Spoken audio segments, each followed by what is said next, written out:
আসসালামু আলাইকুম। আমি doctor Abu Bakr Siddique, Monima homeo complex. আমি আজকে যে বিষয় নিয়ে কথা বলবো তা হলো থ্যালাসেমিয়া। এই থ্যালাসেমিয়া নামটি একটি এক সময় খুব অপরিচিত নাম ছিল, কিন্তু এই রোগটি এখন প্রায় অনেকের অনেক বাসাতেই দেখা যায় যে এই বাচ্চা এই থ্যালাসেমিয়া আক্রান্ত। অবশ্য এটি আগে এই রোগটিকে রক্ত শূন্যতা হিসেবে ট্রিট করা হতো, কিন্তু চিকিৎসা বিজ্ঞানের উন্নতির ক্রমান্বয়ে এটি এখন থ্যালাসেমিয়া হিসেবে শনাক্ত। এই থ্যালাসেমিয়া রোগটি আসলে একটি ভয়াবহ রোগ। এই কারণেই বলবো যে এই রোগের চিকিৎসা এখনো পর্যন্ত আবিষ্কৃত হয়নি এলোপ্যাথিক শাস্ত্র অনুযায়ী।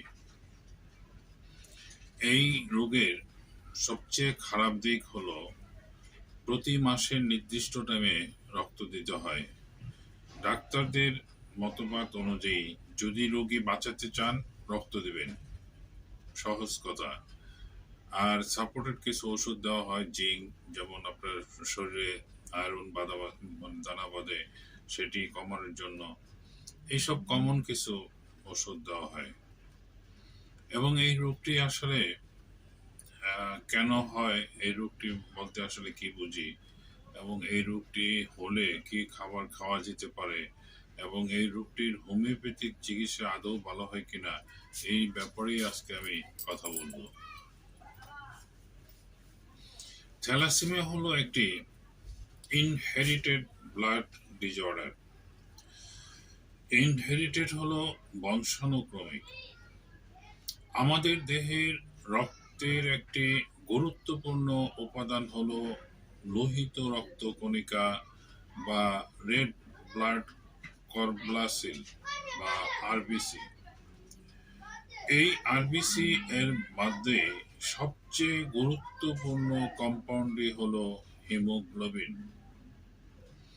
হিমোগ্লোবিনের কাজ হলো আমাদের দেহের অক্সিজেন ও কার্বন ডাই অক্সাইড ট্রান্সপোর্ট করা, অর্থাৎ ফুসফুস হতে অক্সিজেন নিয়ে আমাদের দেহের বিভিন্ন কোষে সরবরাহ করা এবং কোষের নির্গত কার্বন ডাই অক্সাইড ফুসফুসের মাধ্যমে দেহের বাহিরে নির্গত করা। থ্যালাসেমিয়া সম্পর্কে বিস্তারিত জানতে হলে হিমোগ্লোবিনের গঠন সম্পর্কে জানতে হবে। হিমোগ্লোবিনের সেন্টারে থাকে হিমোকেল আর সাইটে থাকে গ্লোবিন চেইন। এই গ্লোবিন চেইন দুই ধরনের হয়, আলফা গ্লোবিন চেইন এবং বিটা গ্লোবিন চেইন। হিমোগ্লোবিন তৈরির জন্য আলফা গ্লোবিন চেইনের জন্য 4টি জিন দরকার, আর বিটা গ্লোবিন চেইনের জন্য 2টি জিন দরকার। অর্থাৎ হিমোগ্লোবিন তৈরির জন্য মোট 6টি জিন দরকার পড়ে। কোনো কারণে এক বা একাধিক জিনের ত্রুটি থাকে তবে হিমোগ্লোবিন তৈরিতে ব্যাঘাত সৃষ্টি হয়, অর্থাৎ কম হিমোগ্লোবিন তৈরি হয়। এতে আমাদের শরীরে অক্সিজেনের ট্রান্সপোর্ট ব্যাহত হয়। ঠিক এইভাবে আমাদের শরীরে থ্যালাসেমিয়া গ্রো করে বা ডেভেলপ করে। থ্যালাসেমিয়ার বিভিন্ন টাইপের হয়। যদি আলফা থ্যালাসেমিয়ার ক্ষেত্রে একটি জিনের ডিফেক্ট হয় তখন সেই থ্যালাসেমিয়াকে আমরা বলি সাইলেন্ট ক্যারিয়ার। যদি 2টি জিনের ডিফেক্ট হয় সেক্ষেত্রে বলা হয় আলফা থ্যালাসেমিয়া ট্রিট। যদি 3টি জিনের ডিফেক্ট হয় তখন তাকে বলা হয় হিমোগ্লোবিন এইচ ডিজিজ।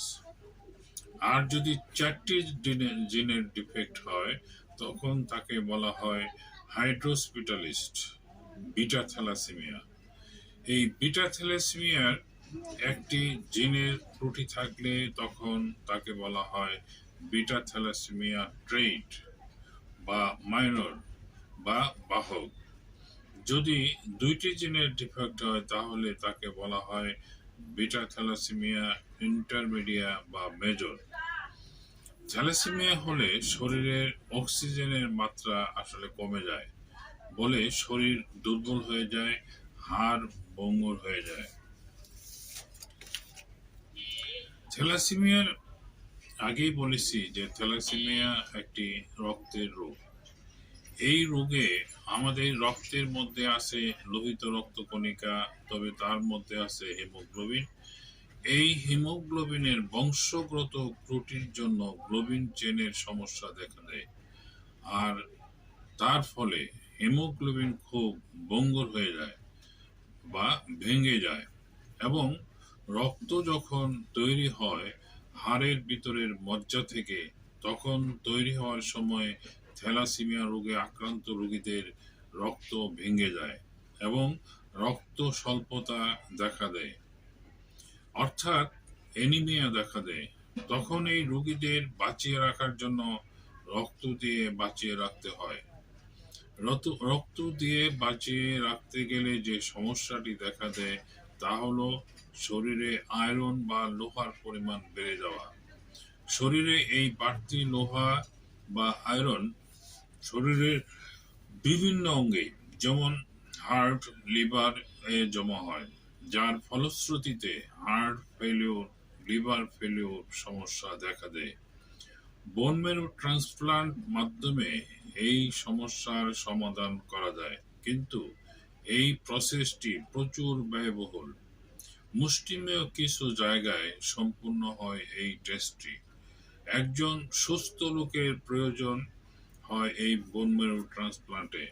একজন সুস্থ লোকের বোন মেরু ম্যাচিং করলেই এই অপারেশন সম্ভব, নতুবা নয়। থ্যালাসেমিয়া বাহক বিবাহ বন্ধনে আবদ্ধ হলে তাদের যে বাচ্চা হবে তাতে 25% সম্ভাবনা থাকে থ্যালাসেমিয়া রোগে আক্রান্ত হওয়ার।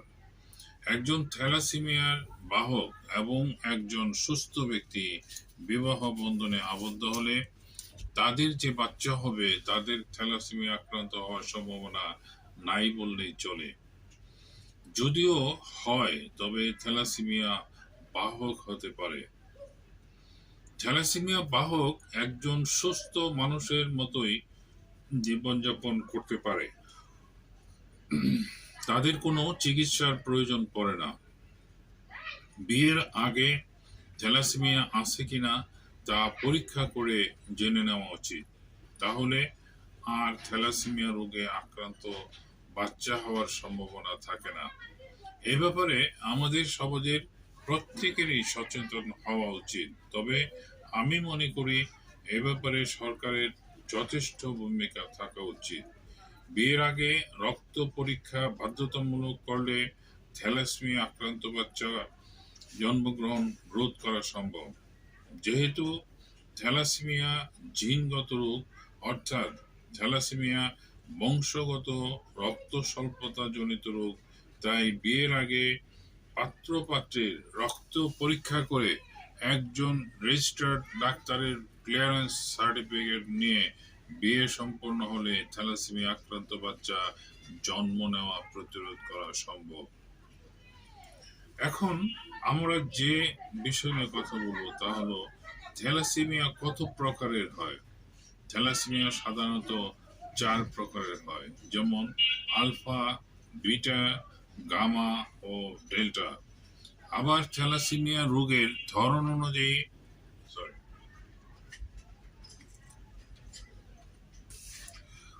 থ্যালাসেমিয়াকে 3 ভাগে ভাগ করা যায়, যেমন থ্যালাসেমিয়া মেজর, থ্যালাসেমিয়া ইন্টারমিডিয়া এবং থ্যালাসেমিয়া মাইনর বা ট্রেড। থ্যালাসেমিয়া মেজর হলো থ্যালাসেমিয়া আক্রান্ত রোগী বলতে থ্যালাসেমিয়া মেজরকে বোঝায়। দুইজন বাহকের মিলনেই থ্যালাসেমিয়া আক্রান্ত বাচ্চার জন্ম হয়। বাচ্চার বয়স 2-3 মাস হলেই থ্যালাসেমিয়া মেজর বোঝা যায়। বাচ্চার মধ্যে রক্ত শূন্যতা দেখা দেয়, খাবারে অরুচি দেখা দেয়, চেহারা ফ্যাকাশে হয়ে যায়। তখন পরীক্ষা করে বাচ্চাকে রক্ত দিতে হয় এবং তার নির্দিষ্ট সময় পর পুনরায় রক্ত দিতে হয়, অর্থাৎ যতদিন বাঁচার ততদিন নির্দিষ্ট সময় অন্তর রক্ত দিয়ে যেতে হয়। থ্যালাসেমিয়া মেজর রোগের বৈশিষ্ট্যই হলো নির্দিষ্ট সময় অন্তর রোগীকে রক্ত দেওয়া। রক্ত না দিলে রোগী পর্যায়ক্রমে মৃত্যুর মুখে পতিত হয়। থ্যালাসেমিয়া ইন্টারমিডিয়া, এই ধরনের রোগীকে মাঝে মাঝে রক্ত দিতে হয়, সেটা 3 মাস হতে পারে, আবার 1 বছর হতে পারে। নির্দিষ্ট কিছু নিয়ম মেনে চললে এই ধরনের রোগীর খুব একটা সমস্যা হয় না। থ্যালাসেমিয়া মাইনর বা ট্রেড, এই ধরনের রোগীকে রক্ত দেওয়া লাগে না, এরা সাধারণত বাহক হিসেবে পরিচিত। পরীক্ষা না করলে অনেক সময় এরা নিজেরাও বুঝতে পারে না সে থ্যালাসেমিয়ার বাহক। থ্যালাসেমিয়া বাহকের কোনো চিকিৎসার সাধারণত প্রয়োজন পড়ে না, কিন্তু প্রতিকূল পরিবেশের কারণে শরীরের বিভিন্ন অত্যাচার হলে থ্যালাসেমিয়া ইন্টারমিডিয়েট বা থ্যালাসেমিয়া ট্রেইটও থ্যালাসেমিয়া মেজরে আক্রান্ত হতে পারে। তার প্রমাণ হিসাবে আমি একজন রোগী পেয়েছি, যে রোগীর 27 বছর বয়স, ওনার 2 ছেলে মেয়ে, না সম্ভবত 3 ছেলে মেয়ে। এই পর্যন্ত ওনার কোনো শারীরিক অসুবিধা বা থ্যালাসেমিয়ার কোনো লক্ষণ বা কোনো চিকিৎসার প্রয়োজন পড়ে নাই, কিন্তু হঠাৎ উনি অসুস্থ হয়ে পড়েন এবং পরীক্ষা করে জানা যায় উনি থ্যালাসেমিয়া মেজরে আক্রান্ত। এখানে প্রশ্ন হলো যে থ্যালাসেমিয়া মেজর সাধারণত জন্মের পর থেকেই 2 থেকে 3 মাস পরই রক্তের প্রয়োজন হয় বাচ্চাকে বাঁচিয়ে রাখার জন্য। তার মানে উনি 27 বছর, ওনার লাইফ হিস্ট্রি থেকে বোঝা যায় উনি 27 বছর থ্যালাসেমিয়া মেজরে আক্রান্ত ছিলেন।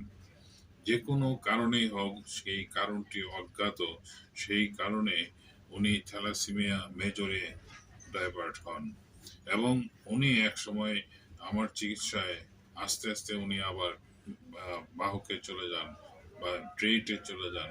এখন ওনার আর চিকিৎসার প্রয়োজন পড়ে না বা রক্ত দেওয়ারও প্রয়োজন পড়ে না।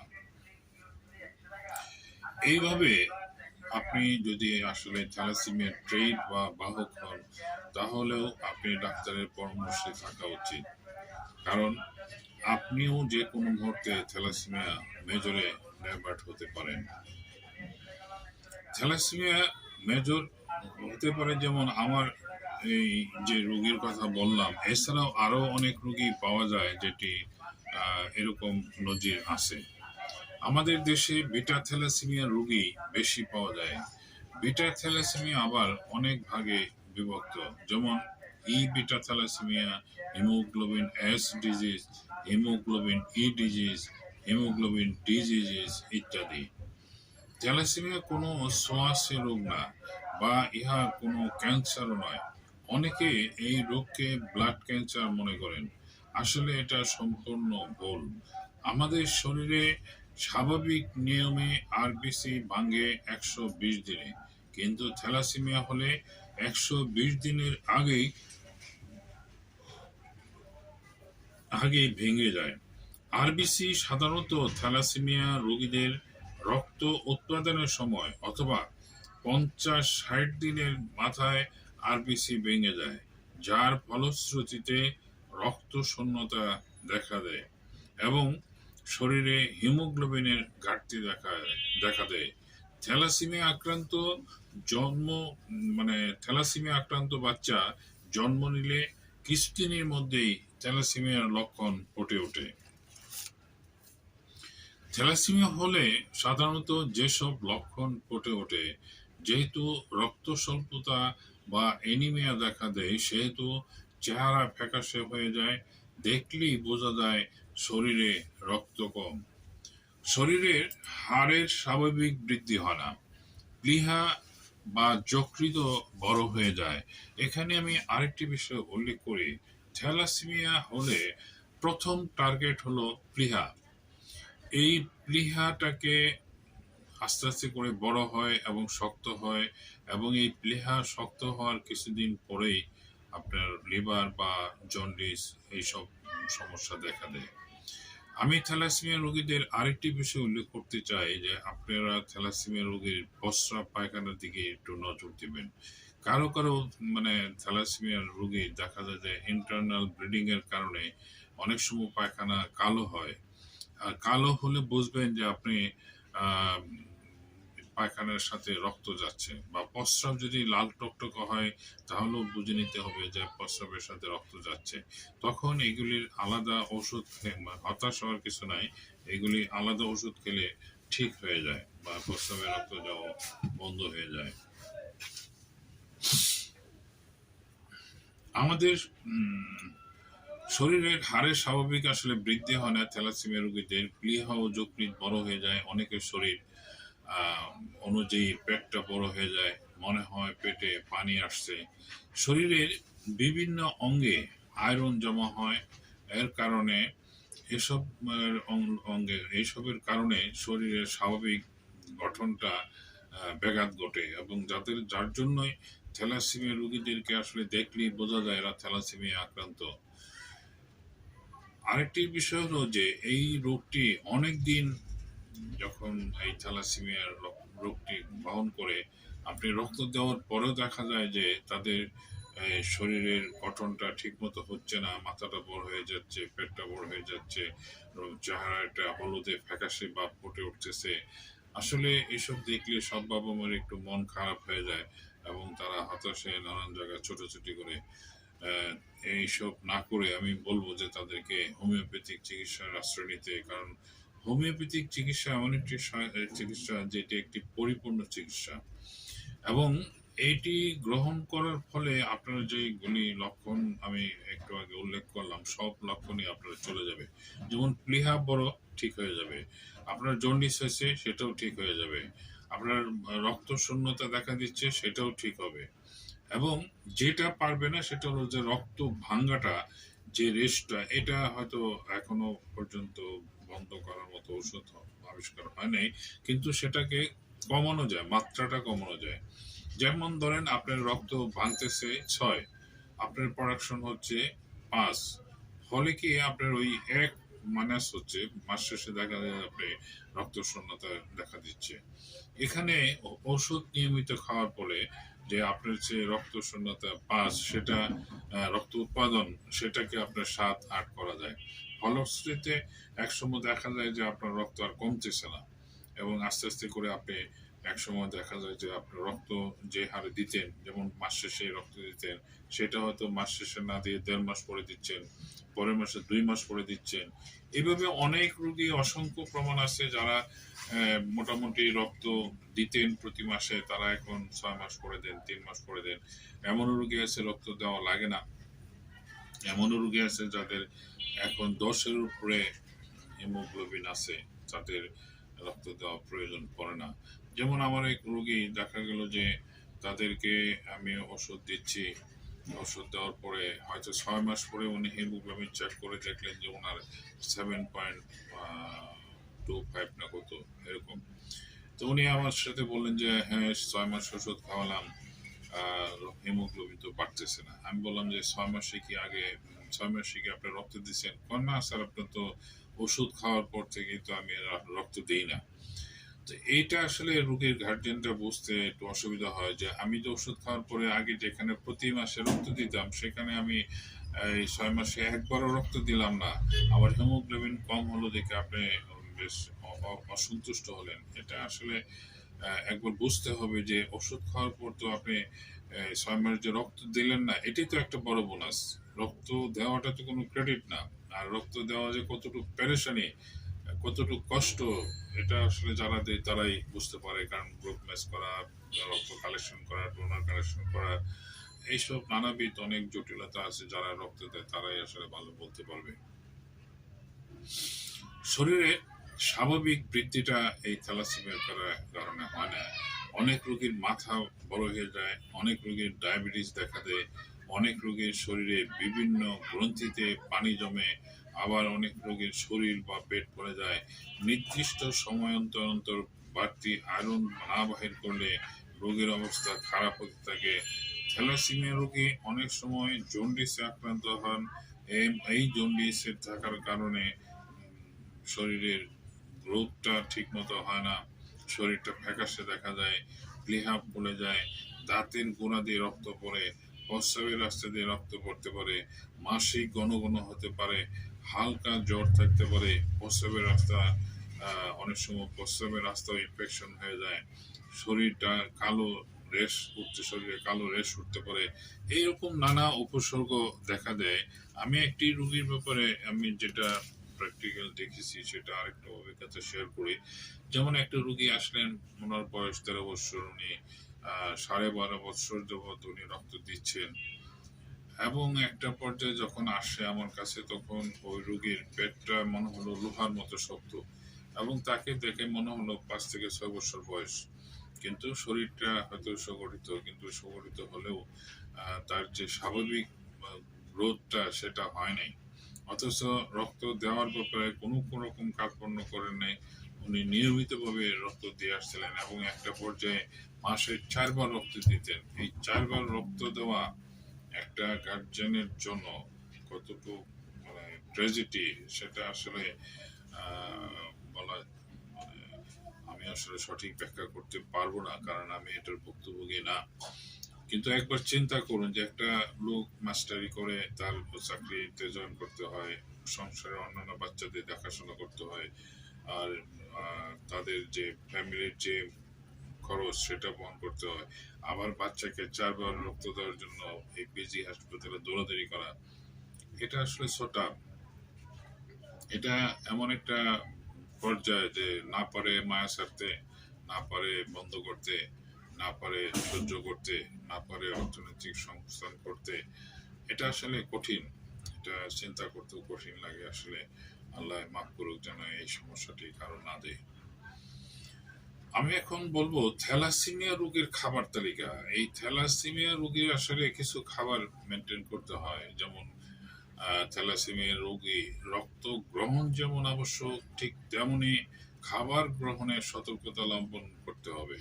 প্রচুর ক্যালসিয়াম সমৃদ্ধ খাবার খেতে হবে যাতে হাড়ের গঠনটা সঠিকভাবে গঠিত হয় এবং মজবুত হয়। আয়রন চষে এবং এটি আয়রনকে চষে নেয়। প্রতিদিন প্রতিদিনের খাবার তালিকায় ভিটামিন ডি সমৃদ্ধ খাবার রাখুন, যেমন ডিম, মাছ ইত্যাদি। নিয়মিত খাবারের পর লাল চা বা গ্রিন টি পান করুন, যা রক্তের অতিরিক্ত আয়রনকে কমায়। থ্যালাসেমিয়া এই আরেকটি বিষয় আমি বললি যে এটি কিন্তু একটি ইম্পর্টেন্ট আপনার খাওয়ার, মানে রোগীদের, থ্যালাসেমিয়া রোগীদের অন্তত 2 বেলা গ্রিন টি বা লাল চা এটা খাওয়া উচিত। এবং এতে আপনি যদি রক্ত নিয়ে থাকেন, যে বাড়তি জমা আয়রনটা, যেটা আমাদের খাবারের যে আয়রন সেটা যেভাবে অ্যাবজর্ব হয়, বাড়তি রক্তের আয়রনটা অ্যাবজর্ব করতে পারে না, যার জন্য ওটা শরীরে বিভিন্ন জায়গায় জমা হয়, এবং গ্রিন টিটা বা লাল চাটা খেলে সেই আয়রনটা আস্তে আস্তে মাত্রাটা কমিয়ে দেয়। এবং এটা কমার ব্যাপারে হোমিওপ্যাথিতে ওষুধ আছে, সেটা আমি পরে উল্লেখ করছি। থ্যালাসেমিয়া রোগে আক্রান্ত রোগীর রোগ প্রতিরোধ ক্ষমতা কম থাকে, তাই এমন খাবার খাওয়া উচিত যে খাবারে রোগ প্রতিরোধ ক্ষমতা বাড়ায়। যেহেতু রোগ প্রতিরোধ ক্ষমতা কম, সেহেতু বিভিন্ন ছোঁয়াচে রোগ জীবনে ছোঁয়াচে রোগ থাকে, যাতে প্রতিহত করা যায় সেই ব্যাপারে রোগী বা রোগীর গার্জেনদের চেষ্টা থাকতে হবে। এবং আয়রন সমৃদ্ধ খাবার যথাসম্ভব এড়িয়ে চলতে হবে। প্রতিনিয়ত রক্ত গ্রহণের ফলে রক্তে আয়রনের আধিক্য ঘটে এবং অন্যান্য অঙ্গের ক্ষতি সাধন করে। দেহে হিমোগ্লোবিন কমে গেলে যে লক্ষণসমূহ প্রকাশ পায় তা হলো দেহের রং ফ্যাকাশে হয়ে যাওয়া, বা রক্ত শূন্যতায় আক্রান্ত হওয়া, বা শ্বাস প্রশ্বাস গ্রহণের অসুবিধা, মাথা ব্যথা, হৃদকম্পন বেড়ে যাওয়া, খিদে বা না পাওয়া, দুর্বলতার অনুভব করবে বা অনুভব করা ইত্যাদি লক্ষণ প্রকাশ পেতে পারে। Folic acid iron, vitamin C, vitamin B 12, এই জরুরি উপাদান কমে গেলে আমাদের শরীরে হিমোগ্লোবিন কমে যায়। আমরা দিনে জেনে নেই কোন ধরনের খাবার হিমোগ্লোবিন বাড়াতে সাহায্য করে। এই ফলিক অ্যাসিড হিমোগ্লোবিন তৈরির জন্য একটি গুরুত্বপূর্ণ উপাদান। সুতরাং এই হিমোগ্লোবিন বাড়ানোর জন্য ফলিক অ্যাসিড যুক্ত খাবার খাওয়া উচিত। আসুন দেখে নিই কি কি খাবারে ফলিক অ্যাসিড থাকে। প্রতিদিন খাবারের সাথে শাকসবজি খাওয়া উচিত, এতে প্রচুর পরিমাণে ফলিক অ্যাসিড থাকে। Chicken liver, mutton liver, broccoli, কলা, বাদাম, এইগুলি আমাদের ফলিক অ্যাসিড তৈরিতে যোগান দেয়। এগুলি নিয়মিত খেলে হিমোগ্লোবিন বৃদ্ধি পাবে। খেজুর, বেদানা, তরমুজ, আমলকি ইত্যাদি ফলগুলি নিয়মিত খেলে হিমোগ্লোবিন বৃদ্ধি পাবে। বিশেষ করে প্রতিদিন একটি করে আপেল ও বেদানা খেলে আমাদের শরীরে হিমোগ্লোবিন বৃদ্ধি পাবে। হিমোগ্লোবিন তৈরির জন্য ভিটামিন সি প্রয়োজন, তাই আমাদের পালং শাক বা ক্যাপসিকাম, লেবু ইত্যাদি খাবারগুলি খাওয়ার ব্যাপারে আগ্রহ থাকতে হবে। এবং পাকা পেঁপে, স্ট্রবেরি, আঙ্গুর প্রভৃতি ফল হিমোগ্লোবিন বাড়াতে সাহায্য করে। বিট ফলের রস খেলে হিমোগ্লোবিন বাড়ে। বিট ফলটি নিয়ে একটু কথা বলি, কারণ বিট ফলটি আসলে একটু খেতে একটু কষ্টকর। এটি জুস আকারে খাওয়াটা সবচেয়ে উত্তম। এটি জুস আকারে খাওয়ার সময় আসলে খুব একটা কষ্ট হয় না, কিন্তু তরকারি করে খেলে এটি দেখা যায় যে তরকারিটা আসলে, আমি অবশ্য নিজে খেয়ে দেখেছি যে একটু খাইতে একটু অসুবিধা লাগে। তবে সবচেয়ে উত্তম ফল পাওয়ার জন্য বিট ফলটা জুস আকারে, এবং এটার সাথে পারলে এক দুইটা গাজরের টুকরো মিশিয়ে এটাকে জুস করে খেলে উত্তম ফল পাওয়া যায়। এখন আলোচনা করব থ্যালাসেমিয়া থেকে মুক্তির উপায় বা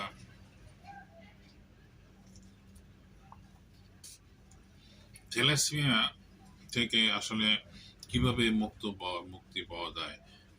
এতক্ষণ যে কথা বললাম সেটা হলো থ্যালাসেমিয়ার পরিচিতি, থ্যালাসেমিয়া কত প্রকারের, থ্যালাসেমিয়া প্রতিরোধের উপায় বা থ্যালাসেমিয়া রোগের লক্ষণ এবং থ্যালাসেমিয়া রোগের খাবার, এইসব বিষয় নিয়ে কথা বললাম।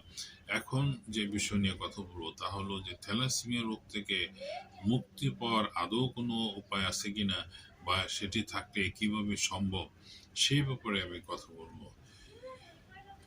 এই রোগটি আসলে গুরুত্বপূর্ণ এবং জটিল টাইপের, সেটা আমি এতক্ষণে বুঝতে পারছেন অবশ্যই। তাই গার্জেনদেরকে আমি অনুরোধ করব যে এই ভিডিওটা আসলে সম্পূর্ণ না টেনে সম্পূর্ণ দেখার জন্য, কারণ একটি কলামের সাথে আরেকটি কলাম সংযুক্ত বা সম্পর্কিত, যার জন্য একটি বাদ দিলে আরেকটি বুঝতে একটু অসুবিধা হবে। পৃথিবীতে এমন কোনো ঔষধ আবিষ্কার হয় নাই যে এক ডোজ ঔষধ খাওয়াবো আর থ্যালাসেমিয়া রোগী ভালো হয়ে যাবে। তাই ধৈর্য সহকারে কমপক্ষে 6 মাস থ্যালাসেমিয়া রোগীর লক্ষণ অনুযায়ী চিকিৎসা দিলে থ্যালাসেমিয়া মেজর রোগী ভালো হয়ে যাবে। অর্থাৎ থ্যালাসেমিয়া মেজর রোগী ট্রিটে বা ইন্টারমিডিয়েটে রোগ নেবে। ঔষধে বা চিকিৎসায় কোনো বিরতি দেওয়া যাবে না, নিয়মিত ঔষধ খাওয়াতে হবে এবং যে খাবার তালিকা সেটাও নিয়মিত মানতে হবে। কোনো অসুবিধা হলে ডাক্তারের সাথে পরামর্শ করতে হবে। নিয়মিত ঔষধ খাওয়ালে প্রতি মাসের নির্দিষ্ট তারিখ বা রক্ত ভরার তারিখ পরিবর্তন হবে। যেমন ধরুন আপনি 10 তারিখে রক্ত দিতেন বাচ্চাকে, কিন্তু নিয়মিতভাবে 1 মাস ঔষধ খাওয়ার পর দেখবেন 10 তারিখের পরিবর্তে সেটা 20 তারিখ বা 30 তারিখ এইভাবে সময় বৃদ্ধি পাচ্ছে। এই বৃদ্ধিটা আসলে আমি একটু আমার বাস্তব অভিজ্ঞতায় বলি যে অনেক গার্জেন আছে বাচ্চার দিকে সবসময় তাকিয়ে থাকে এবং তাকিয়ে তাকিয়ে দেখায় যে ওনার রংটা আসলে কি হচ্ছে না হচ্ছে। মানে তার মানে কি একটা নির্দিষ্ট টাইমে আসার সাথে সাথেই রক্ত যাওয়ার জন্য অস্থির হয়ে যান। কিন্তু আগে তো হিমোগ্লোবিন মাত্রা দেখবেন, তারপর ডিসিশন নেবেন রক্ত দেবেন কিনা। এমনও দেখা যায় যে নিয়ে গেছে, হয়তো দেখা গেল যে রক্ত কত সেটাও বলে নাই। তা রক্ত দেওয়ার পরে দেখা যায় যে রোগী জানতে পারলো যে তার বাচ্চার হিমোগ্লোবিন ছিল 8 কত সাম। এই পর্যায়ে আসলে আপনার রক্ত দেওয়ার কোনো প্রয়োজন নাই। আমরা আসলে 6-এর নিচে হলো ডেঞ্জারটা দূরে, 7 কিংবা 6.6 কিংবা 7 এই পর্যায়ে আসলে আমরা রক্ত দিতে বলি নতুবা বলি না। কারণ আপনাকে তো ওষুধ দেওয়ার পর আপনার শরীরকে চেষ্টা করতে হবে রক্ত তৈরি বৃদ্ধির জন্য। আর আপনি যদি শরীরে কিছু অভাব হলেই আপনি বাহির থেকে রক্ত দেওয়া শুরু করেন, তাহলে তো শরীর আপনাকে সেই পরিমাণ সাপোর্ট আপনাকে দেবে না। আর শরীর সবচেয়ে বড় কথা হলো যে আপনার বাচ্চা দুর্বল হচ্ছে না, সম্পূর্ণ সুস্থ, খাওয়া দাওয়া ঠিক মতো করতেছে, গ্রোথ হচ্ছে ঠিক মতো, তার মুভমেন্ট সব কিছু স্বাভাবিক, কোনো রকম কোনো অসুবিধা নেই, তাহলে আপনি রক্ত দেওয়ার জন্য অস্থির হবেন কেন? আপনার বাচ্চা সুস্থ আছে কিনা সেটা আগে খেয়াল করবেন। এটা আসলে আমি আপনাকে বোঝাইতে পারতেছি না, কিন্তু এখানে বুঝতে হবে যে বাচ্চার ভিতরে শরীরের রক্ত উৎপাদনটা বাড়াতে হলে তাকে সুযোগ দিতে হবে, এবং অন্যান্য অসুখ বিসুখ যেটা যদি কোনো রকম দেখা দেয় সেটাও ডাক্তারের সাথে পরামর্শ করতে হবে। এবং সেটা পরামর্শ অনুযায়ী সবচেয়ে ভালো হয় যা আপনার বাচ্চা যখন রক্ত দেওয়ার প্রয়োজন হবে তখন আপনার পরীক্ষা করে ডাক্তারের সাথে পরামর্শ করবেন যে আমি রক্ত দেব কি দেব না। তখন আপনার বাচ্চার অন্যান্য সুবিধা অসুবিধা সব ডিটেল জেনে ডাক্তার হয়তো আপনাকে বলবে যে আপনার রক্ত দেওয়া প্রয়োজন না প্রয়োজন না। এটি আমি মনে করি সব গার্জেনের ডাক্তারের সাথে পরামর্শ করে রক্ত দেওয়া উচিত। যেমন আমি এটা বাস্তবতা থেকেই অনেক মানে গার্জেন সেটা করে বলে ব্যাখ্যা করে দিলাম, কারণ হলো যে তারা আহ, যারা রক্ত পড়ে তাদেরকে পরীক্ষা করার পরে 10-এর নিচে, তাদের যুক্তি হলো 10-এর নিচে থাকলেই রক্ত দিতে হবে। আর আমাদের যুক্তি হলো যে আমরা যেহেতু ওষুধ দিচ্ছি, আবার সব ধরনের পদের ওষুধ দিচ্ছি, যেখানে তার শারীরিক গ্রোথের ওষুধ দিচ্ছি, তার লিভার ঠিক রাখার জন্য ওষুধ দিচ্ছি, প্লেয়ার স্বাভাবিক হওয়ার জন্য ওষুধ দিচ্ছি, আপনার এই রক্ত প্রোডাকশন বাড়ার জন্য ওষুধ দিচ্ছি, রক্ত যাতে কম ভাঙে সেটার ওষুধ দিচ্ছি, প্রতিটা সাইটের ওষুধ যাচ্ছে, এবং এনার্জেটিক থাকার জন্য ওষুধ দিচ্ছি, পাশাপাশি রোগ প্রতিরোধ ক্ষমতা বৃদ্ধির জন্য ওষুধ দিচ্ছি। তো প্রতিটা সাইটের ওষুধ খাওয়ার পরে আপনি এত অস্থির হবেন কেন রক্ত দেওয়ার জন্য? আপনি একটু দেখেন আপনার বাচ্চা অসুবিধা আছে কিনা, সেটা মুভ করেন, তারপর আপনি ডিসিশন রক্ত। কারণ রক্ত দেওয়াটা আসলে কোনো বাহাদুরি বা সম্মানের কিছু না, এটা রোগীকে আসলে মানে বাঁচিয়ে রাখা। ন্যাচারালি রক্ত তৈরি হওয়ার চেয়ে ক্ষতিকর হলো রক্ত দেওয়া। অবশ্য রক্ত আমি না করতেছি না, কিন্তু রক্ত দিবেন সেটা রক্তর যে লক্ষণ আছে, যে লক্ষণগুলি কতগুলি কমন কিছু লক্ষণ আছে, সেটা হলো যেমন আপনার একটু জ্বর জ্বর বা জ্বর থাকে, বাচ্চা একবারে দুর্বল, চেহারা ফ্যাকাশ হয়ে গেছে, বাচ্চা সকালে ঘুম থেকে উঠতে পারে না, খাওয়ার রুচি চলে গেছে, কেন কেন করে, অসহ্য, ছটফট, অস্থিরতা, এইসব কিছু লক্ষণ উঠলে তখন বুঝবেন যে আপনার বাচ্চা রক্ত শূন্যতা দেখেছে। তখন আপনি ডিসিশন নেবেন যে না আপনার রক্ত দেওয়ার প্রয়োজন। এখন আমি আরেকটি বিষয় উল্লেখ করব যে আমি এখানে অনেকগুলি ওষুধের নাম উল্লেখ করতেছি। আমি ওষুধগুলি উল্লেখ করার পরে আপনি যদি বাজার থেকে ওষুধ কিনে সেবন করান, আমি বলতেছি না রোগী ভালো হবে না, কিন্তু এখানে একটু জটিলতা আছে। সেটা হলো যে আপনার এই রোগটির ওষুধ সেবনের পর কিছুটা চেঞ্জ আসে। সেটা অনেক সময় ওষুধ শুট করতে শরীরে একটু সময় নিতে পারে, যেহেতু বাচ্চারা দুর্বল থাকে। অনেক সময় দেখা গেল যে ওষুধটা খাওয়ার পরে অন্য একটা লক্ষণ ফুটে উঠছে। এই কারণে একজন ডাক্তারের, অভিজ্ঞ ডাক্তারের পরামর্শেই থ্যালাসেমিয়া রোগের চিকিৎসা করা উচিত। কারণ রিস্ক নিয়ে লাভ কি, ক্ষতি তো হলে আপনারই হবে। যার জন্য আমি তারপরেও ওষুধের নাম উল্লেখ করতেছি যে আপনারা একটা ধারণা পাওয়ার জন্য, যাতে আপনারা বুঝতে পারেন যে প্রত্যেকটা সাইডের ওষুধ আছে। রক্ত শূন্যতা বা অবশূন্যতা প্রধান লক্ষণ হলে অ্যালোট্রিস ভেরিনোসা, অ্যালোট্রিস ভেরিনোসা এই মাদার টিংচার এই ওষুধটি 10 ফোঁটা ঔষধ দিনে 3 বার খাওয়াতে পারেন।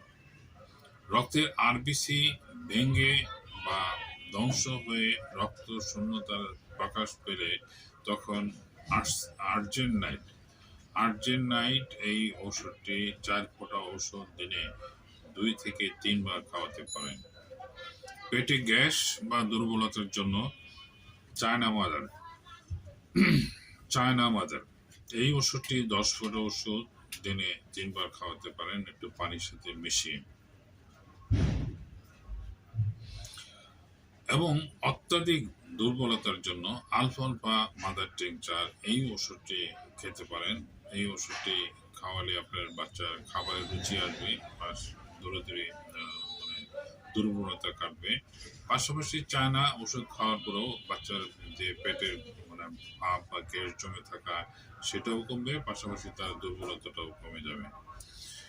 এর জন্য আবার যে অন্যান্য যে লক্ষণগুলি আছে, যেমন এটা আসলে আপনার যখন চিকিৎসা নেবেন তখন আপনার বাচ্চার ডাক্তারের সাথে বর্তমান যে কি অসুবিধা আছে সেই লক্ষণগুলি আপনার খোলামেলা বলতে হবে যে আপনার বাচ্চার এই অসুবিধা আছে, সেটির জন্য আরো কি ওষুধ দেওয়া যেতে পারে। সেটি আসলে ওই লক্ষণ অনুসারে আপনাকে ডিসিশন নেওয়া হবে যে আপনার কি কি ওষুধ দেওয়া হবে। তারপরও আমি কমন ভাবে কিছু ওষুধ উল্লেখ করতেছি। যেমন থ্যালাসেমিয়া রোগীর পেশিতে খিঁচুনি বা টান ধরা বা যন্ত্রণা থাকলে বা দুর্বলতা থাকলে থাইরোডিনাম 3x এই ওষুধটি আপনি 5টি বড়ি দিনে 2 বার খাওয়াতে পারেন। লোহিত রক্ত কণিকার আকৃতি ঠিক না থাকলে বা আকৃতি ঠিক করার জন্য অ্যান্টিফারিনাম এই 2x এই ওষুধটি 4টি বড়ি দিনে 2 বার করে খাওয়াতে পারেন। বোন মেরু নষ্ট হওয়াকে বাধা দেয়, এর জন্য থায়োসিনামিনাম এই ওষুধটি 5টি বড়ি মুখে দিয়ে চুষে খাবে এবং দিনে 2 বার খেতে পারেন। লোহিত রক্তকণিকার অস্বাভাবিক বৃদ্ধিকে বাধা দেয় এবং থ্যালাসেমিয়া রোগীর প্লীহা শক্ত হওয়া রোধ করে, এর জন্য আর্সেনিক অ্যালবাম এই আর্সেনিক অ্যালবাম ওষুধটি 4 ফোঁটা ওষুধ দিনে 2 বার খাওয়াতে পারেন। পেশির যদি টান লাগে বা পেশি যদি হলদেটে হয়ে যায় বা জন্ডিস দেখা দেয়, বারবার জন্ডিসের সমস্যা দূর করে, এর জন্য ফসফরাস এই ফসফরাসের একটি লক্ষণ হলো যে সিপসিপে গঠন বা শুকনো জীর্ণশীর্ণ। এই ফসফরাস ওষুধটি 5 ফোঁটা ওষুধ দিনে 2 বার করে খেতে পারেন। থ্যালাসেমিয়া রোগীর অ্যানিমিয়া থাকলে, থ্যালাসেমিয়ার অ্যানিমিয়া ওষুধ যদিও একটি কমন রোগ, অর্থাৎ রক্ত শূন্যতা থাকলে এর জন্য অ্যাসিডাম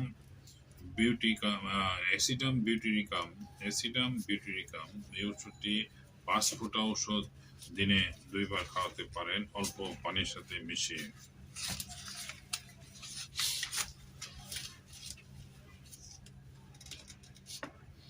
লোহিত রক্ত কণিকা ও হিমোগ্লোবিন কমতে থাকলে এর জন্য বাড়াতে সাহায্য করে ক্যালকেরিয়া আর্সেনিকাম এই ওষুধটি বা ক্যালকেরিয়া আর্স এই ওষুধটি খাওয়ার নিয়ম হলো 5 ফোঁটা ওষুধ অল্প পানিতে মিশিয়ে দিনে 2 বার সেবন করবেন। আমি আবার বলছি, লোহিত রক্ত কণিকা বা হিমোগ্লোবিন কমতে থাকলে এটি রোধ করে বা বাড়তে সাহায্য করে ক্যালকেরিয়া আর্স এই ক্যালকেরিয়া আর্স ওষুধটি আপনার 5 ফোঁটা ওষুধ দিনে 2 বার সেবন করতে পারেন। লোহিত রক্তকণিকার কাউন্টিং কমতে থাকলে এটি কাউন্টিং দ্বিগুণ করে, যেমন নেট্রাম কোকোডাইলিকাম এই ওষুধটি 5 ফোঁটা ওষুধ দিনে 2 বার সেবন করতে পারেন। রক্ত পাল্টানোর সময় সীমা বাড়াতে সাহায্য করে, লোহিত রক্তকণিকা নষ্ট হওয়া রোধ করে, এর জন্য লেকোসিস 200 এই ওষুধটি 5 ফোঁটা ওষুধ অল্প পানিতে মিশিয়ে দিনে 2 বার সেবন করতে পারেন। লোহিত রক্তকণিকা ও হিমোগ্লোবিন বাড়াতে কাজ করে ফেরাম মেটালিকাম বা ফেরামেট এই ঔষধটি ৫ ফোঁটা ঔষধ অল্প পানিতে মিশিয়ে দিনে ২ বার সেবন করতে পারেন। অ্যাসিটিক অ্যাসিড প্রসূতি রক্তশূন্যতায় ইহা কার্যকরী। বিভিন্ন রোগের কারণে রোগী রক্তহীন বা ফ্যাকাশে হয়ে থাকলে এই ওষুধটি খুবই উপযোগী। গ্লিসারিন সাংঘাতিক রক্তশূন্যতা ইহা সর্বশ্রেষ্ঠ ঔষধ। ইহার কার্যকারিতা অতিশয় উৎকৃষ্ট। বিশুদ্ধ গ্লিসারিন ১ চামচ বা পাতিলেবুর রস ২ চামচ এইভাবে মিশিয়ে প্রতিদিন দিনে ২ বার সেবন করতে পারেন। এর পরবর্তী যে ওষুধটি বলবো তা হলো গ্রাফাইটিস। রোগী বা রোগিনী দেখতে বেশ সুন্দর, মোটাসোটা, মোটেই বল পায় না, রক্তহীন, নখ মলিন, পাংশুবর্ণ, চোখের পাতা ভারী ইত্যাদিতে এই ওষুধটি কার্যকরী। ক্যালকেরিয়া ফস যে কোনো প্রকার রক্তহীনতা রোগের জন্য ক্যালকেরিয়া ফস খুবই ক্যালপস এই খুবই কার্যকরী একটি ঔষধ। এছাড়া BC1 বায়ো কম্বিনেশন বা BC1 হলো বা বায়োপ্লাজিন 1 বা রোগীর যে কোনো কারণেই রক্তশূন্যতা হোক না কেন এই ওষুধটি খুবই উৎকৃষ্ট একটি ঔষধ। আলফালফা রক্তশূন্যতা দুর্বলতায় ইহা কিছুদিন সেবন করলে শরীরের কর্মশক্তি বা বল শক্তি বৃদ্ধি পায়, দুর্বলতা দূর হয়, হজম শক্তি বৃদ্ধি পায় এবং ক্ষুধা বাড়ে। এই আলফালফা অবশ্য কয়েকটি ফর্মে পাওয়া যায়। জার্মানি শোয়েব কোম্পানির আছে, রেকোয়েক কোম্পানির আছে, ইন্ডিয়ান আছে, এরপর বাংলাদেশি তো আছেই এবং বিভিন্ন মাদার টিনচার ফর্ম এই ওষুধটি পাওয়া যায়। লেসিথিন মাদার বা 3X অনেক দিনের পুরনো রক্তশূন্যতায় এই ওষুধটি উপকারী। আর্জেন্ট নাইট আরবিসি ভাঙ্গার ফলে যে দুর্বলতা আসে তা কাটার জন্য আর্জেন্ট নাইট ওষুধটি কার্যকরী।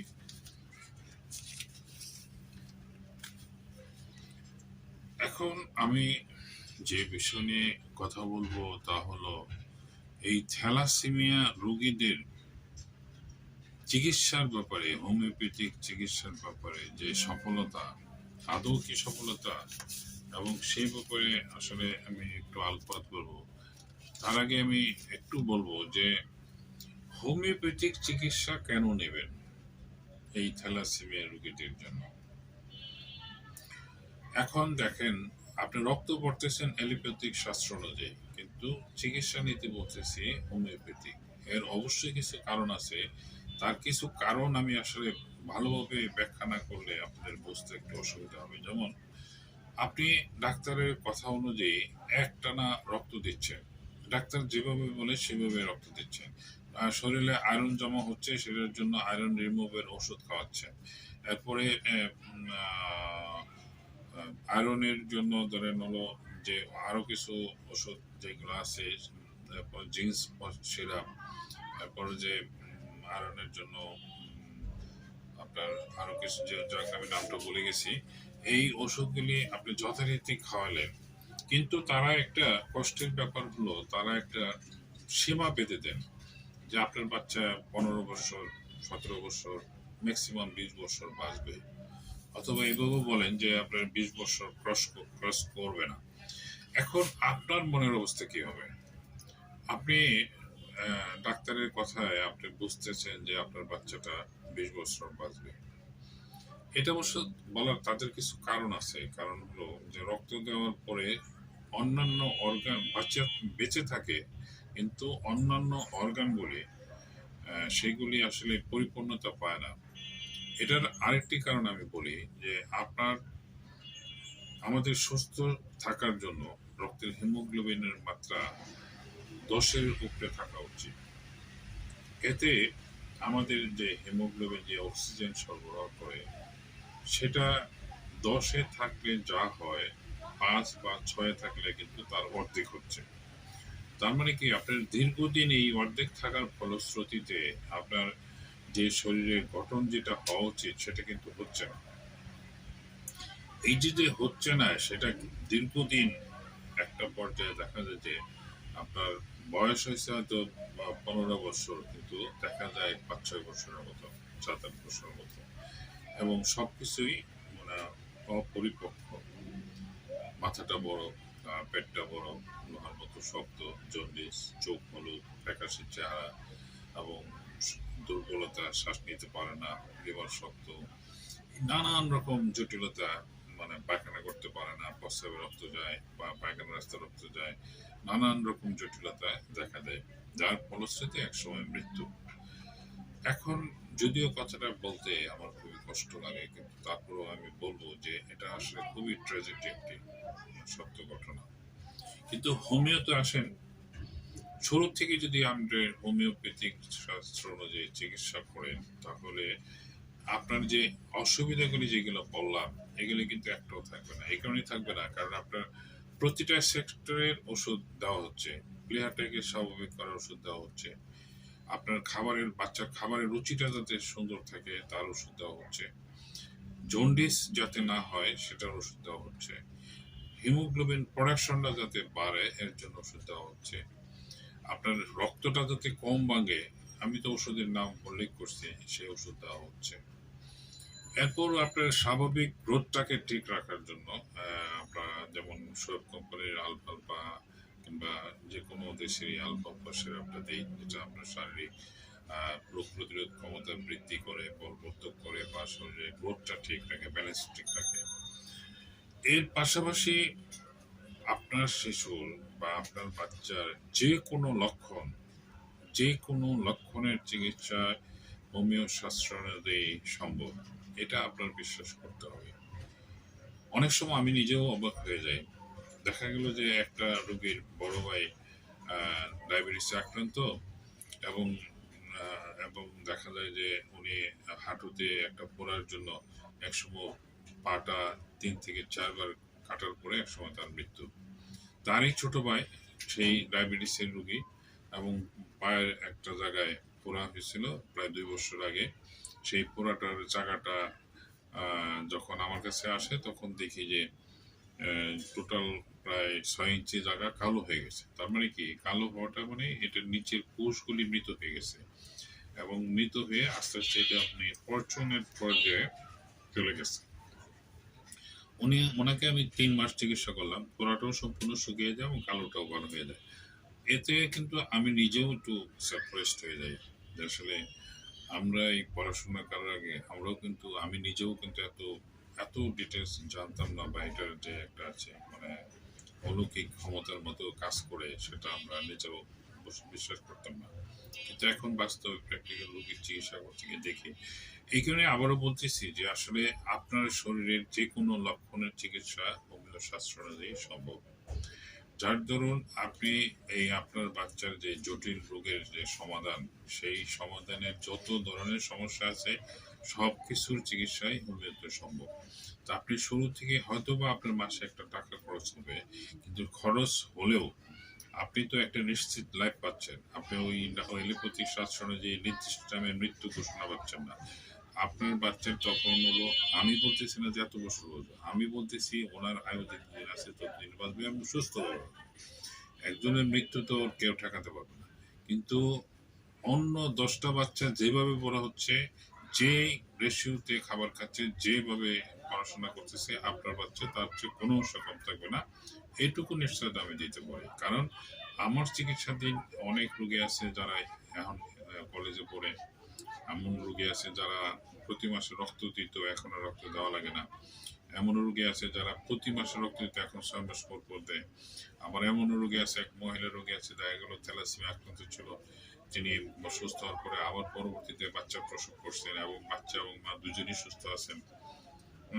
এইগুলো অহরহ অনেক প্রমাণ আছে। যার জন্য আপনাকে যেটা আমি আপনার, আমার নিজের জন্য বলছি না, আমি যে কারণে বলতেছি যে আপনারা একটা সঠিক পথে আসুন। সঠিক পথ বলতে কি, যেটা মানে আপনার জন্য পারফেক্ট। আপনি ওখানে টাকা খরচ করতেছেন, এখানে 1 মাস দেখেন, 1 মাস দেখার পরে তো আপনার একটা আইডিয়া হবে। আমার এখানে যারা আসছেন তারা 1 মাস চিকিৎসার পর দেখা যায় যে পুনরায় কিন্তু আমার ব্যস্ততার জন্য তাদের খোঁজ দিতে পারি না। তারা আবার নিজেরাই আমাকে ফোন করে বলে স্যার ওষুধ পাঠান। আমি তখন জিজ্ঞেস করি যে আপনার কি অবস্থা? কারণ আগের চেয়ে অনেক ভালো, খাবার দাবার ভালো, স্বাস্থ্যটা ইমপ্রুভ হচ্ছে, ওর মুভমেন্টটা অনেক ভালো এবং আনন্দটা আমরা খুব ভালো লাগতেছে। আবার এমনও কিছু রোগী আছে যারা 3 মাস ওষুধ খাওয়ার পরে হঠাৎ ওষুধ বন্ধ। কেন? আসলে তারা ওরকম তাদের মন মতো রেজাল্ট পাচ্ছেন না। কিন্তু আবার 6 মাস পরে ওই রোগী আবার আসেন, আসার পরে দেখেন বল স্যার বাদ দিয়েছিলাম, কিন্তু দেখছি যে না, ওষুধ খাওয়া অবস্থায় ভালো ছিলাম, এখন আবার শুরু করতে চাই। এরকম অনেক আসলে এক একটা মানুষের রুচি চিন্তাধারা এক এক রকম। একটা মানুষ আরেকটা মানুষের সমান হবে বা আমার মতো হবে এটাও বলা ঠিক না। কারণ জীবনটা তার, যার জীবন তার চিন্তা, যার উপার্জন তার সেই অনুযায়ী চলা। তবে এটুকু নেগেটিভ যেটা সেটা হলো যে প্রতি মাসে একটা নির্দিষ্ট পরিমাণ টাকা আপনাকে খরচ করতে হবে। সেই টাকাটাও আমি উল্লেখ করে দিই, কারণ হলো যে এটা আমার বেজিক ছাড়াই ওষুধের দাম আসে সাধারণত 1500 টাকার মতো, এটা কুরিয়ার সার্ভিসে পাঠানোর খরচ সহ। কিন্তু এর সাথে যদি আপনার যদি বলেন যে জার্মানির সব ওষুধ আমার একেবারে সঠিক, মানে জার্মানির ওষুধ একেবারে এক কোয়ালিটির দেন, তাহলে দাম বেশি আসবে, এটা আপনি নিজেও বুঝেন। আবার এখানে যদি আরো কিছু নতুন রোগ যোগ হয়, যেমন তার জন্ডিস আছে, প্লেহা পড়ে গেছে, এই জন্য কিছু কিছু আলাদা কিছু ওষুধ দিতে হয়, তখন এটা বৃদ্ধি পায়। বৃদ্ধি পায় হয়তো 2200-2300 টাকার মতো। একটা জাস্ট আপনাদেরকে একটা আইডিয়া দেওয়ার জন্য আমি এই খরচটা উল্লেখ করলাম। এটা অবশ্য কুরিয়ার সার্ভিসে পাঠানোর খরচ সহ। এই কারণে হলো যে আপনারা আসলে থ্যালাসেমিয়া আক্রান্ত হওয়াটা খুবই একটা, এখানে আপনার করার কিছু নাই, বা বাচ্চারও তো আর করার কিছু থাকে না।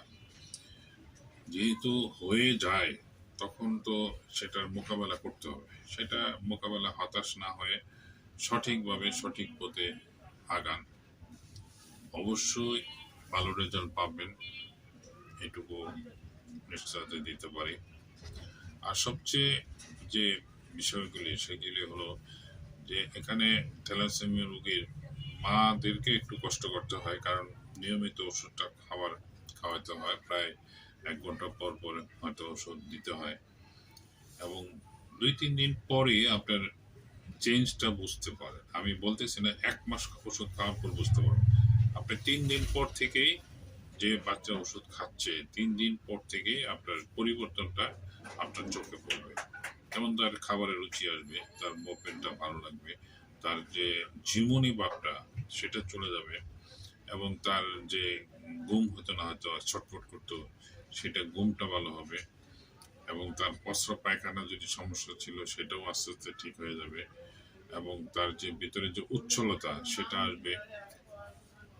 তবে এখানে আরেকটি বিষয় যে অনেকে আছে গিয়ে মানে 50% মাইনাস হওয়ার পর আসে, তখন কিন্তু 50% মাইনাস হওয়া বলতে কি, যেমন একটা রুগী এক মসজিদের মজ্জিন, উনি যখন আসেন তখন ওনাকে আসলে যে কেউ রাস্তায় হাঁটলেও উনিকে বলে দিতে পারবে যে উনি থ্যালাসেমিয়ার রুগী, কারণ চেহারাটা হলুদ, পেটটা জাস্ট একটা ফুটবলের মতো গোল, এবং চোখটি কেমন একটা ভাসা ভাসা চোখ, মানে চোখটি মনে হয় যেন ভিতরে একটা যাই হোক একটু, মানে থ্যালাসেমিয়া, মানে এটা বলা লাগে না যে উনি থ্যালাসেমিয়া আক্রান্ত বা রক্ত শোনার আক্রান্ত, উনি মানে ভালো করে হাঁটতে পারতেছেন না, এবং একটা পর্যায়ে উনি মানে হয়তো দেখা গেল কিছু হেঁটে আবার বসে পড়তে হতো। এবং উনি এখন আমার কাছে অবশ্য প্রায় 2 বছর যাবত চিকিৎসা আছেন।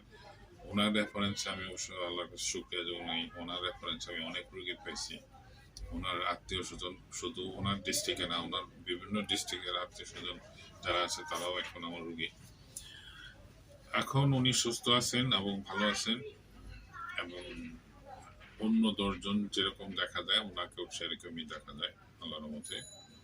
এটা আসলে এটা হোমিও শাস্ত্রের একটা বড় বৈশিষ্ট্য।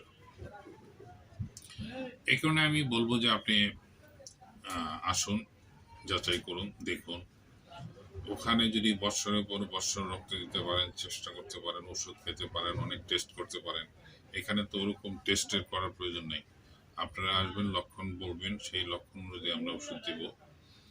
এবং ওষুধ খাওয়ার পর আমি তো লম্বা সময় চাচ্ছি না, 3 দিন 5 দিন পর থেকে আপনার ওষুধ খাওয়ার যে ফলটা সেটা আপনি বুঝতে পারবেন। এটাই তো আপনার জন্য বড় সফলতা, কারণ যেখানে আপনি হতাশ হয়ে যাচ্ছেন, আর হোমিও শাস্ত্রে আপনার হতাশ হওয়ার কিছু নেই। আমি আবারও বলছি, হতাশ হবেন না, এই রোগ হয়েছে মেনে নিন এবং শুধু ভাবুন যেটা দেওয়ার মালিক আল্লাহ এবং সুস্থ করার মালিক আল্লাহ। সুতরাং এখানে জাস্ট হলো আমরা মাধ্যম ওসিলা, সেই অনুযায়ী আমরা আমাদের শাস্ত্রের সফলতার ব্যাপারটাই আমি উল্লেখ করলাম। এবং যারা এই ভিডিওটা একটু লম্বা হয়ে গেছে তারপরেও আমি বলতেছি যে আপনারা আপনাদের বাচ্চাদেরকে হোমিওপ্যাথিক চিকিৎসা অনুযায়ী চিকিৎসা করান। আর আমার সাথে পরামর্শ করতে চাইলে আমার মোবাইল নাম্বার 01733162976। এই নাম্বারটি আসলে ডাক্তার আবু বকর সিদ্দিক সেভ করলে এই নাম্বারটি হোয়াটসঅ্যাপ ইমো দুইটাই পাবেন।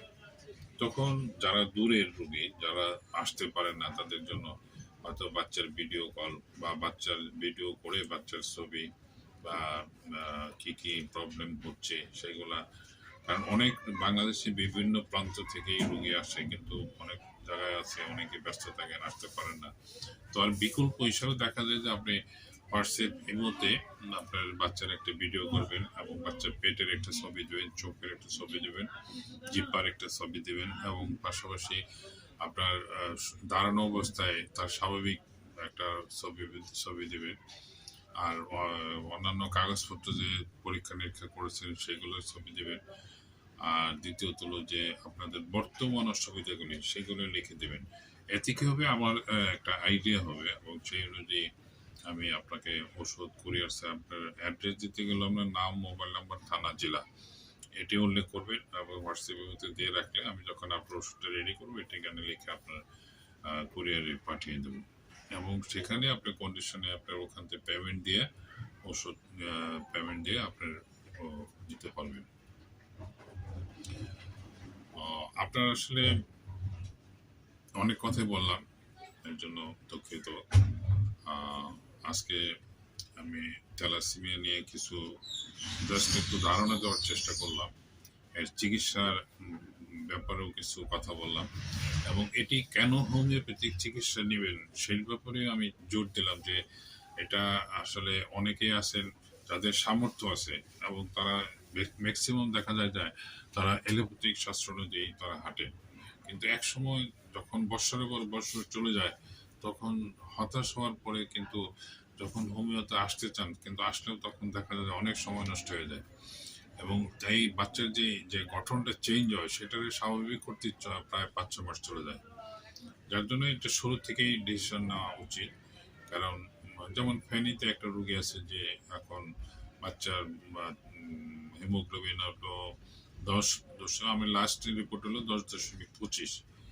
ওনার রেফারেন্স আমি অনেক রোগী পেয়েছি, ওনার কাছে শুকরিয়া প্রকাশ করি, আল্লাহর কাছে শুকরিয়া প্রকাশ করি এবং উনি এখন থ্যালাসেমিয়া পারপাসে ওষুধ খাওয়ার প্রয়োজন পড়ে না, জাস্ট ওনাকে এই সর্দি কাশি কিংবা একটা সুস্থতার জন্য কিছু ওষুধ হয়তো আমি ওনাকে প্রতি মাসে পাঠাই, জাস্ট হলো একটা অবজারভেশনে রাখা আর কি।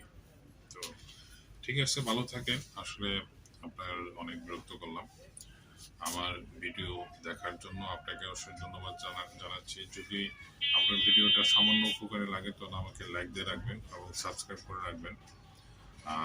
আপনাদের কাছে দোয়া চেয়ে আমি আজকে এখানে শেষ করছি। আপনাদের সুস্থতা কামনা করে আল্লাহ হাফিজ। ভালো থাকুন, সুস্থ থাকুন।